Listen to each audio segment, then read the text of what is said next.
Pemirsa, polisi menangkap total 8 tersangka dalam kasus pembunuhan disertai pembakaran jasad yang ditemukan warga di Kabupaten Maros, Sulawesi Selatan. Pembunuhan bermotif asmara, sesama jenis pelaku cemburu korban berhubungan dengan pria lain.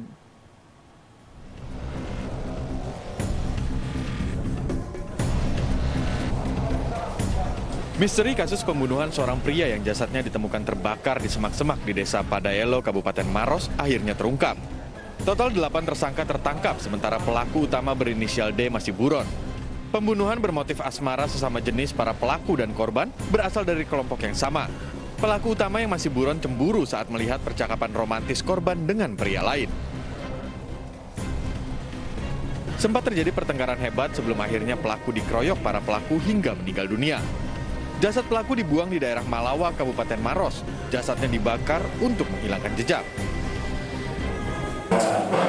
Awal kita temukan adanya mayat yang terbakar di Maros. Dari hasil pengungkapan ternyata kita di situ mengungkap adanya jaringan prostitusi yang selama ini sudah berlangsung dan ini kita sedang.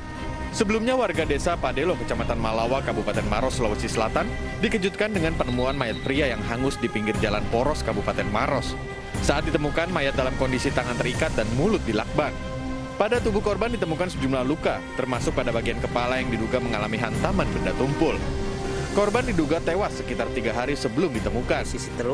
Dari Makassar, Sulawesi Selatan, Julius Win, iNews melaporkan.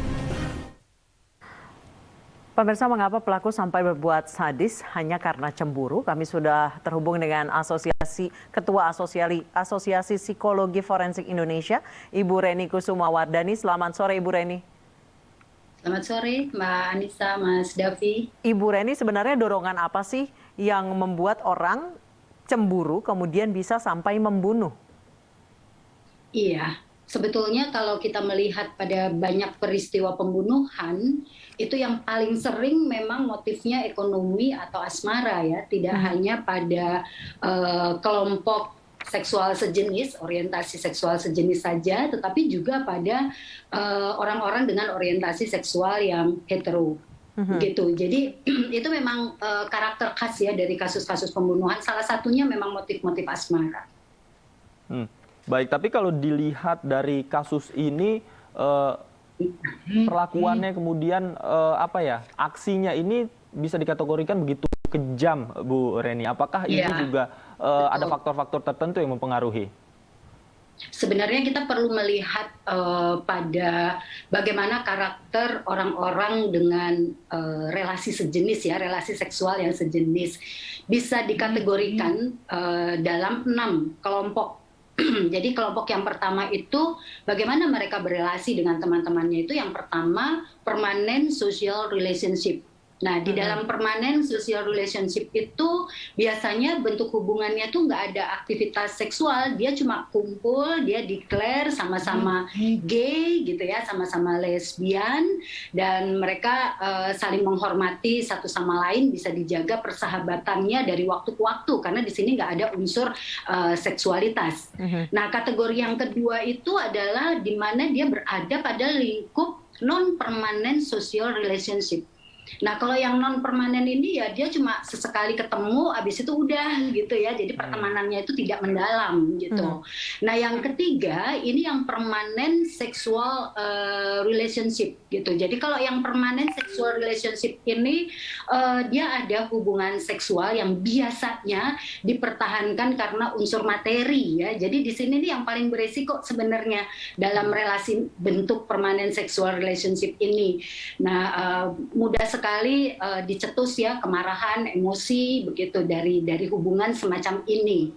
Nah, hubungan ini ya kalau Ibu Reni, tapi untuk level kemarahan yang memuncak karena cemburu itu sebenarnya sama ya antara heteroseksual dengan homoseksual.